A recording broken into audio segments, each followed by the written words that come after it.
بعض بزرگوں سے سننے میں آیا ہے کہ حضرت اقدس مولانا مفتی محمود صاحب رحمۃ اللہ علیہ جب اسکول پڑھتے تھے، ابتدا میں بچے اسکول میں ہوتے تھے، تو وہاں معائنے کے لیے ایک انگریز افسر آیا بڑا، اور اس نے بچوں سے معائنے میں دیکھتے رہتے، تو مفتی صاحب خوبصورت سے بچے نظر آئے، کہا آپ پڑھ کر کیا کریں گے؟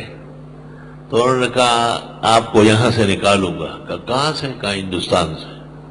اس وقت ہندوستان تھا۔ تو اس افسر نے ہیڈ ماسٹر صاحب کو دیکھا کہ یہ بچہ کیا کر رہا ہے، کہا چھوٹا بچہ ہے، سمجھدار نہیں ہے، سمجھا دوں گا۔ پتہ نہیں کسی استاد نے شرارت کی ہوگی، انتہا پسندی سکھائی ہوگی۔ وہ انگریز افسر دفتر میں جا کے بٹھائے گئے، ہیڈ ماسٹر صاحب کے پسینے چھوٹے، یہ تو انگریزوں کے بغل بچے ہوتے ہیں، اور بہت تقریر کی کلاس میں آ کے اور مفتی صاحب کو جو چھوٹے بچے تھے خطاب کیا اور کہا کہ آپ اس طرح نہیں کہ یہ تو ہماری زندگی ختم کر سکتے، ہندوستان کے مالک ہے، یہ ہے وہ ہے۔ جب انہیں یقین ہو گیا کہ یہ سدھر گیا اور اچھا ہو گیا، تو پھر اس افسر کو لے آئے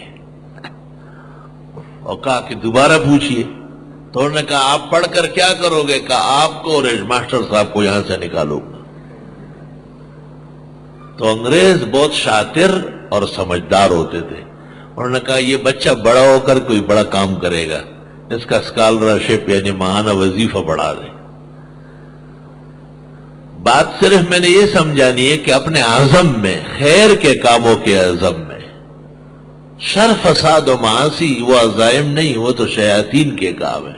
ان الشیاطین لیوحون الی اولیائہم زخرف القول غرورا، گندی اور ناکارہ باتیں اور فضولیات اور اباطیل اور اکاذیب کا خیال وہ تو تباہی ہے، نقصان کی بات ہے۔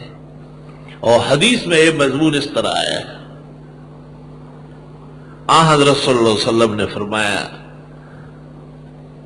تمہارے پاس شیطان آ جائے گا اور وہ تم سے یہ کہلوائے گا خلق اللہ الارض وخلق اللہ السماوات وخلق اللہ الجبال، اللہ نے آسمان پیدا کیے، زمینیں پیدا کی، پہاڑ پیدا کیے، یہ سب اچھی بات ہے۔ اب درمیان میں یہ خیال ڈالے گا کہ فمن خلق اللہ، اللہ تعالیٰ کو کس نے پیدا کیا؟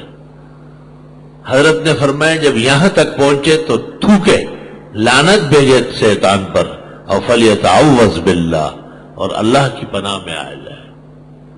معلوم ہوا کہ اس طرح کے خیالات لانا ہی ٹھیک نہیں ہے، آپ نے اس کی کوئی جواب نہیں دیا ہے۔ یہی جواب کافی ہے کہ یہ شیطانی خیال ہے، عقیدے اور دین سے ہٹانے والا خیال ہے، اللہ تعالیٰ کو ناراض کرنے والا خیال ہے، اس سے بچنا بہت ضروری ہے۔ اس لیے خیال میں جس کو ہم حوادث کہتے ہیں، حواجث کہتے ہیں، اوہام اور وساوس کہتے ہیں، ان میں بھی ایک حد تک پابندی، تبھی تو آخری صورت میں وسواس و خناس سے پناہ مانگنے کا کہا کہ اس جیسے احوال سے اور اس جیسے عناصر سے آپ نے اپنے آپ کو بھی اور اوروں کو بھی بچانا ہے۔ قوا انفسکم واہلیکم نارا۔ خیال اور فکر میں آزادی نہیں ہے، کمزوری ہے۔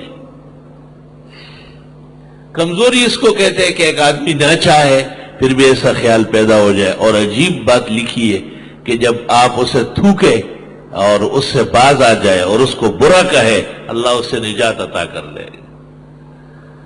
امام راضی نے تفسیر میں ایک جگہ لکھا ہے کہ یہ خیالات شیطانی وساوس اور مفاسد، یہ اس سے ایک چھوٹا سا کاٹنے والا کتا بن جاتا ہے، چھوٹا سا بالکل، اور وہ پیچھے پڑا رہتا ہے۔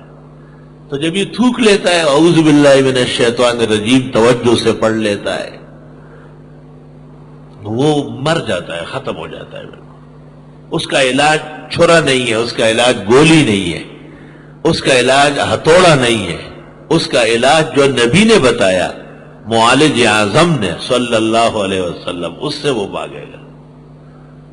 کیونکہ نبیوں کی بعثت اور خاص کر ہمارے پیغمبر کی تشریف آوری شیطانی خیالات اور شیطانی عناصر کے مقابلے میں بڑی کامیاب ہے۔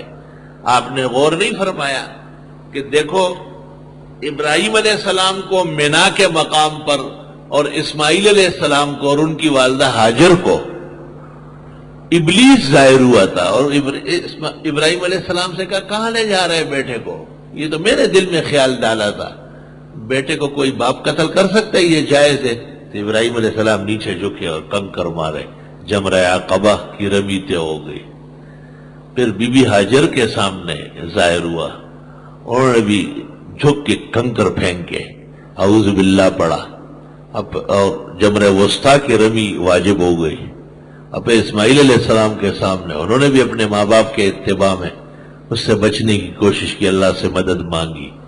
یہ کتنے زمانے گزرے ہیں، لیکن دیکھو ہمارے پیغمبر کا جب دور آیا اور حج کے موسم میں رمی کا مسئلہ آیا تو آپ نے حج کے اخیر میں 3-4 دن تک امت کو کہا کہ اپنے ہاتھ سے کنکر لے کے پھینکو، اس کو ایسا پھینکو۔ یہ دیکھیں مقابلہ دیکھیں ذرا، شیطان کی طرف کنکر پھینکو، یہاں آپ کے بڑے کو نقصان پہنچانے کی کوشش کی، اللہ نے بچایا تھا، تو آپ بھی اس کی طرف کنکر پھینک۔ حدیث میں ہے کہ رمی کے دنوں میں جب حجاج کرام رمی کرتے ہیں اور ساتھ ساتھ کنکر ہر جمرے کو جو شیطان کا قائم مقام تابوت بنائے اس کی طرف پھینکتے ہیں تو پوری دنیا میں شیاطین زخمی ہو جاتے ہیں۔ کتنا مؤثر ہے وہ پوری دنیا میں۔ اب پہلے زمانے میں تو لوگوں کو تعجب ہوتا ہوگا،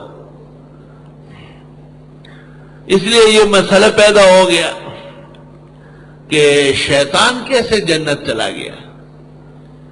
شیطان تو جنت جانے کا نہیں ہے، اور آدم علیہ السلام اور حوا تو جنت میں تھے، تو قرآن نے کبھی بھی نہیں کہا کہ شیطان جنت گیا۔ قرآن نے کہا فوسوس لہما، شیطان نے وسوسہ ڈالا ہے۔ لیڈر باہر بیٹھا رہتا ہے اور فساد شہر میں کرا دیتا ہے لمحوں میں، اس کے فسادی لوگ ہوتے ہیں وسوسے ڈال لیتے ہیں۔ تو جب ناکارہ عناصر دور سے نقصان پہنچا سکتے ہیں تو نیک اعمال میں بھی اللہ نے یہ طاقت ڈالی ہے کہ جب وہ سنت کے مطابق ہو دور تک اس کے اثرات جاتے ہیں، دور تک۔ آپ چند افراد سینکڑوں ہزار کے قریب یہاں جمع ہو کے تفسیر پڑھتے ہیں، اس طرف سوچے کتنا بڑا شہر ہے، کتنے کروڑوں کی آبادی ہے، لیکن یہ نہ سوچے، یہ سوچے کہ کروڑوں انسانوں کے لیے ایک پیغمبر محمد عربی صلی اللہ علیہ وسلم اور ان کی تعلیمات قیامت تک کے لیے کافی ہے، قیامت تک کے لیے۔